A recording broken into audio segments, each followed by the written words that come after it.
First of all, I would like to thank you for viewing this presentation on the workflow of an order process in a clinical setting. I'm Philip McNamara. After the clinician is successfully logged into this EHR system, their ID number is displayed on the bottom of the screen along with the current time. Documentation is critical in any healthcare setting, and therefore all entries into the EHR are recorded as well as their time frame. And for this example, we're going to use the patient named John Doe, who has recently been admitted with a heart attack. And to find his record, we're going to click the New Patient button on the top toolbar.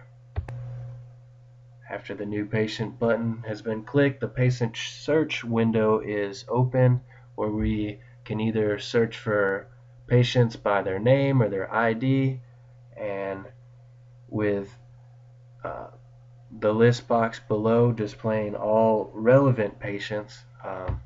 In our case, as you can see, the Doe family is listed first with John, Jane, and Stacy, and then other John names with the last name D are listed in order of relevance. We're looking for John Doe, so we're going to double click John Doe and to get into his records. The first screen that will be displayed is the history.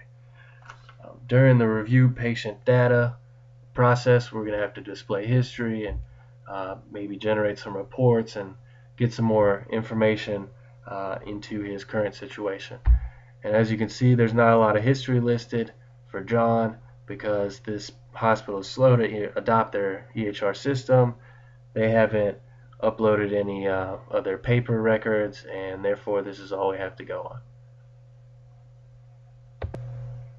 Now under the Reports tab, still gaining more information on the situation, we have his current medications, the vital signs as taken by the nurse, allergies listed, and then we can generate specialized ad hoc reports as needed to find any more information we need.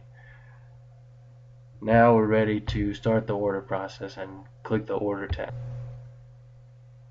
Under the Order tab is the hospital's preloaded recommended order set that has been derived from hundreds of evidence-based studies and is their recommended standard for a patient admitted with a heart attack.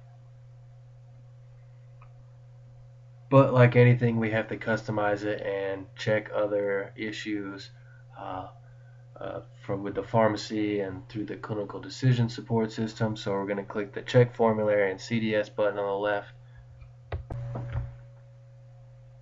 And as you can see, the pharmacy database has come back with some results in the top saying aspirin and drug C are good to go, but drug B is not covered by John Doe's current insurance plan, and the pharmacy has recommended an alternative that is covered by his insurance called drug E.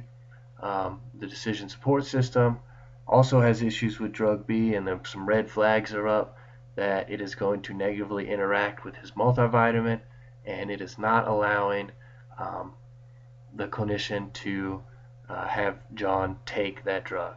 So we're going to go back to the order entry and edit the order set. Back to the order set page, and I've already eliminated drug B and added drug E with the correct dosage and regimen.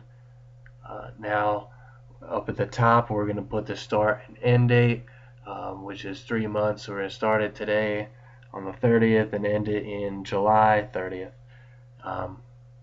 and then hit submit.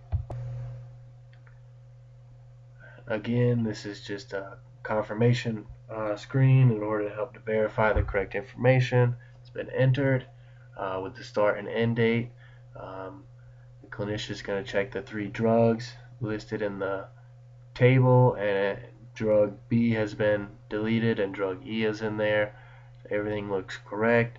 She's going to look for the current location, which was previously the emergency room where he came in first, but he has since been sent off to the 2nd floor of the hospital and is waiting in that room. The cosign button is faded out, which means that the rules repository has come back and said no co-signature is needed, And so we're ready to go to the bottom two buttons of either deliver to current location or to the new location. In this case, it'll be the new location.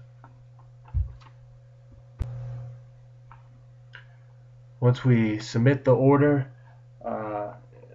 information is sent back to the ordering clinician, loaded into the EHR system, and sent off to the pharmacy to have the drug delivered to John, as well as recorded in the drug communication data store and updated in the patient medication information, which is what we're currently looking at, the history tab.